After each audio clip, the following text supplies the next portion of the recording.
Good morning, guys.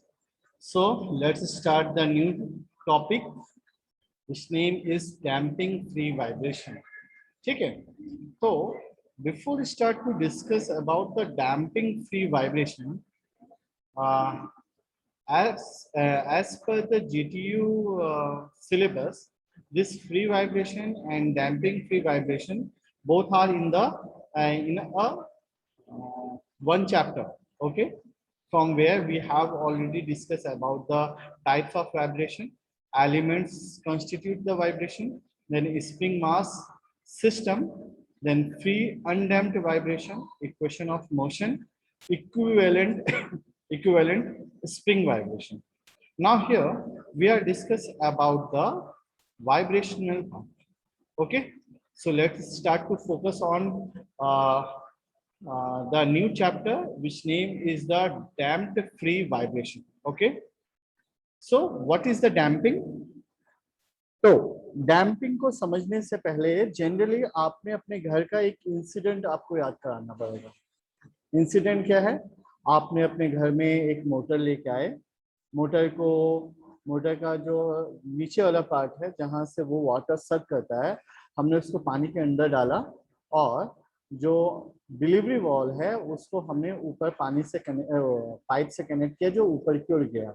और जैसे ही मैं प्लग ऑन करता हूं तो मुझे ये पता चलता है कि हमारा जो पंप है, जो मोटर और पंप का सम्बलिंग फॉर्म है, जो हमारा पंप है, वो पंप जो है वो वाइब्रेट होने लग जाता है। तब फिर हम क्या करते हैं, उस वाइब्रेशन को कम करने के लिए हम नीचे एक लकड़ी का पट्टा मतलब पटिया बनाते हैं और पटिया में उससे स्क्रू टाइट कर देते हैं।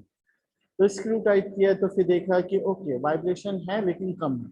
फिर हम उसमें एक हैवी सा वेट डाल देते हैं और मतलब वेट डालने के बाद क्या होता है, तो उसका जो वेट है और धीरे धीरे और कम हो जाता है और लास्ट में निगलेक्ट हो जाता है। तो आपने ऑब्जर्व किया कि जब वाइब्रेशन मतलब वो जो पटिया नहीं लगा था या हैवी वेट नहीं लगा था, तो आपका जो वाइब्रेशन का एम्पलीट्यूड था वो समथिंग इस तरीके से मूव हो रहा था।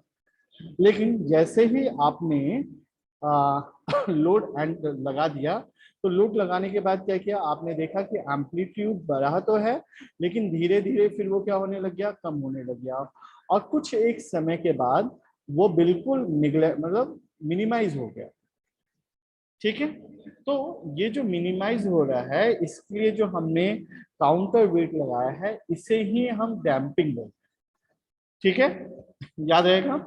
चलो स्टेटमेंट देखते हैं कि यहाँ पे लिखा हुआ है कि practically there is always internal and external resistance due to which the energy passes by the vibrative body is gradually dissipated and the body finally come to the rest in its equilibrium position।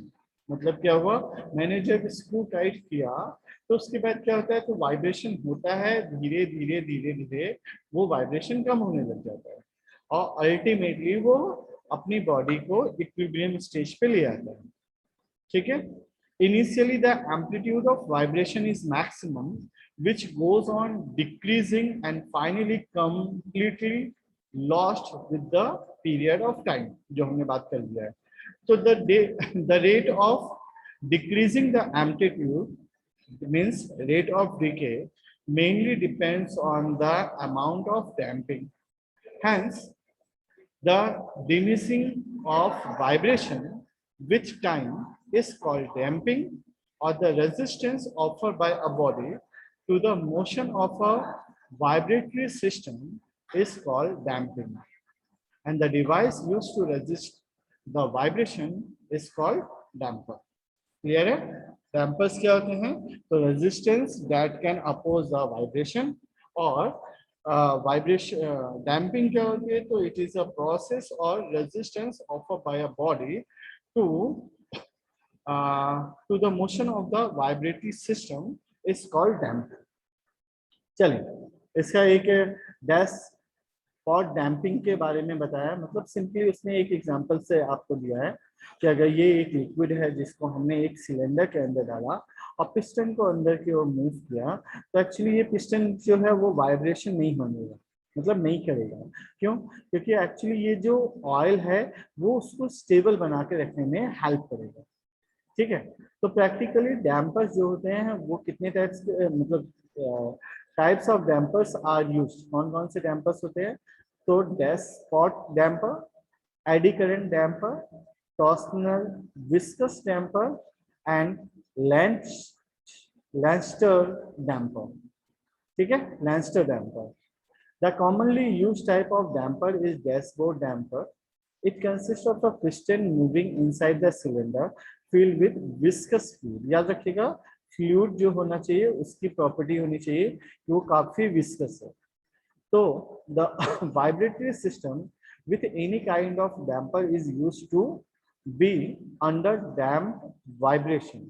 The important aspect as to study in the damped system are the frequency of damped oscillation and the rate of rotation. ये आपको याद रखना है ना, the frequency of damped oscillation, मतलब last time जब आपने पढ़ा था तो आपने नेचुरल फ्रीक्वेंसी पढ़ा था, और इस बार जो आप पढ़ेंगे अब आप डैम्प्ड फ्रीक्वेंसी, ठीक है, और रेट ऑफ डीके पढ़ेंगे। तो रेट ऑफ डीके को या आप पीरियड्स, मतलब पीरियड ऑफ टाइम को डीपी से डिनोट करते हैं। ठीक है, तो the important form of damping can be of following type, for example viscous and linear damping, dry friction and columns dumping and solid और स्ट्रक्चर डैम्पिंग। चलिए, अब पहला वर्ड आता है विस्कस एंड लीनियर डैम्पिंग। क्या होता है? तो आपको सिंपली वर्ड याद रखना है कि जो आपकी डैम्पिंग फोर्स होती है वो डायरेक्टली प्रोपोर्शनल होती है वेलोसिटी से। तो वेलोसिटी के लिए आपको याद रखना पड़ेगा कि हम डिस्प्लेसमेंट को x लिखते थे, जब हम dx by dt word use करते थे तो अल्टीमेटली वो वेलोसिटी को डिनोट करता था, जिसको हमने शॉर्टकट में x डॉट लिख के रखा हुआ था। अब डी स्क्वायर एक्स या डी, मैं डायरेक्ट लिखता हूँ D X dot upon D X, मतलब change in velocity with respect to time है ना, ये डी एक्स नहीं है डी टी है, with respect to time is called acceleration. तो एक्सीलरेशन के हमने फॉर्मूला लिख के रखा है एक्स डबल डॉट। ओके, तो अब मैंने क्या बताया कि फोर्स जो होता है, डैम्पिंग फोर्स जो होता है वो डायरेक्टली प्रोपोर्शनल होता है वेलोसिटी के लिए, इसलिए इसे हम लोग लीनियर या विस्कस डैम्पिंग बोलते हैं। दैट मीन्स मतलब क्या हुआ, तो F is proportional to x dash और F is equal to C into x dash. अब C क्या है? तो it is the constant of proportionality and called damping coefficient. तो याद कर लीजिए, इट इज कॉल्ड C, मतलब क्या होता है? तो डैम्पिंग कोएफिशिएंट होता है। Okay, so damping coefficient is defined as the damping force per unit velocity is called damping coefficient, मतलब F upon x dash। तो अब जब मैं नॉर्मल लीनियर की बात कर रहा हूँ और एंगुलर की बात कर रहा हूँ या टॉर्सनल सिस्टम की बात कर रहा हूँ तो वर्ड्स थोड़े से चेंज हो जाएंगे। कैसे? तो डैम्पिंग फोर्स जो है वो टॉर्सनल डैम्पिंग कोएफिशिएंट हो जाएगा या डैम्पिंग कोएफिशिएंट। F आपका जो फोर्स था वो टॉर्क में चेंज हो जाएगा, इसलिए उसको हम T लिखेंगे, तो डैम्पिंग टॉर्क। देन x जो है वो हमारा डिस्टेंस था, तो अब यहाँ पे एंगुलर डिस्प्लेसमेंट हो जाएगा, तो हमने एंगुलर डिस्प्लेसमेंट के लिए लिखा। यहाँ पे x डैश वेलोसिटी के लिए था, तो यहाँ पे थीटा डैश एंगुलर वेलोसिटी के लिए आ जाएगा। सिमिलरली k जो है स्टिफनेस के लिए था, तो यहाँ पे kt लिखेंगे टॉर्सनल स्टिफनेस के लिए। ये आपको याद रखना है। सो अगर आपने ये इक्वेशन को देखा जहां पे आपका damping coefficient C is equal to F upon x dash था, तो अब आपका टॉर्सनल डैम्पिंग कोएफिशिएंट क्या हो जाएगा? तो टॉर्क अपॉन एंगुलर वेलोसिटी, इसलिए हम इसको लिखेंगे थीटा डैश। ठीक है, और इसकी यूनिट क्या होगी? तो ये यूनिट होगी न्यूटन मीटर सेकेंड पर radian.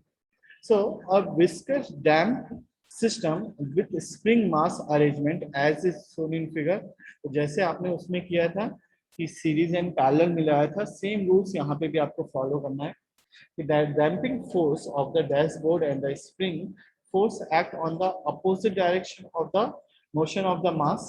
It means when the mass move downward, the damping force तो डैम्पिंग फोर्स क्या हो गया, मतलब एक्चुअली मैं अगर फोर्स इज इक्वल टू, पहले अपन ने बात करके रखा है force upon x dash is equal to C होता है, तो अगर मेरे को डैम्पिंग फोर्स निकालना है तो सी इज इक्वल टू क्या होगा, sorry F is equal to क्या होगा, सी इंटू एक्स डैश, ये इसी चीज को बोल रहा है। And the spring force acting on the upward direction, मतलब ये किसके इक्वल होगा, तो हमारा वो जो डैम्पिंग फोर्स है उसके, और उसमें जो स्प्रिंग कांस्टेंट लगा है उसके इक्वल हो जाएगा। ठीक है, चलिए अब आता है equation of motion for free damping vibration. तो इक्वेशन ऑफ मोशन पे आपको हमेशा याद रखना पड़ेगा एक्सेलरेटिंग फोर्स। तो एक्सेलरेटिंग फोर्स क्या होगा, तो एक्सटर्नल फोर्स का समेशन। तो एक्सेलरेशन क्या होता है, तो माइनस एम इंटू ए, तो माइनस एम इंटू ए की जगह पे एक्स डबल डैश है, और एक्सटर्नल फोर्स क्या होगा, तो फोर्स के लिए मैंने पहले फॉर्मूला यूज किया जो था सी इंटू एक्स डैश प्लस के इंटू एक्स। तो ये आपको याद रखना है। अब इसे आप इस तरफ लेके आओगे तो मतलब ये माइनस वाले टर्म को उस तरफ लेके जाओगे तो ये तीनों एक साथ प्लस वाले टर्म में आ जाएगा, इक्वल टू जीरो। तो आपका जो इक्वेशन बना वो क्या बना, तो X double dash plus C upon M into x dash plus K upon M into X is equal to zero.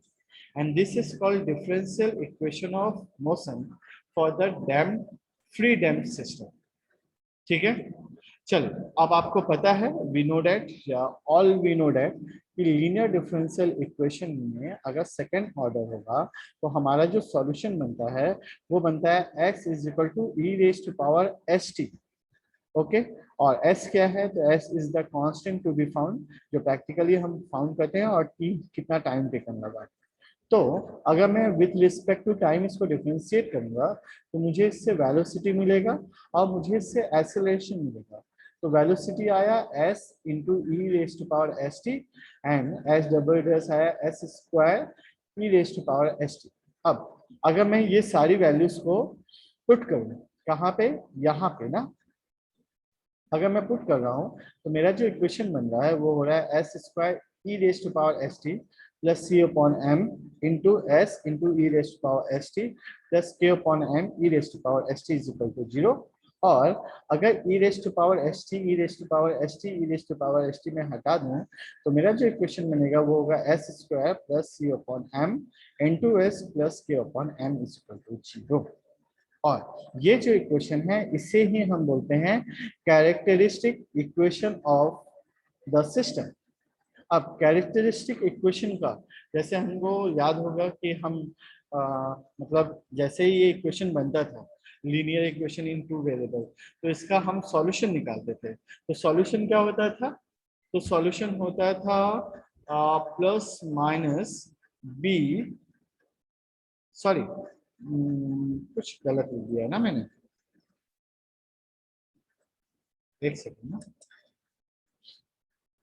आपका क्वेश्चन जो आपने पढ़ा था वो आपने पढ़ा था minus b plus minus under root b square minus 4 a c upon 2a, याद है। बस आपको यही चीज यहाँ पे भी लगाना। आपके यहाँ पे देखिए यहाँ पे कोई वैल्यू नहीं है, इसलिए ये क्या हो गया मतलब अगर मैं बात कर रहा हूँ तो ये a है, ये b है, और ये आपका c है। ठीक है, तो यहाँ पे कुछ नहीं है मतलब 1 है, तो a की वैल्यू आपके 1 दे के रखिए, b की वैल्यू दे के रखिए c अपॉन m, और c की वैल्यू दे के रखिए k अपॉन m। तो अब देखिए आप जैसे ही यहाँ पे ये वैल्यूज रखोगे तो आपका जो फॉर्मूला बनेगा वो फॉर्मूला क्या बनेगा, minus c upon 2m plus minus under root of this term.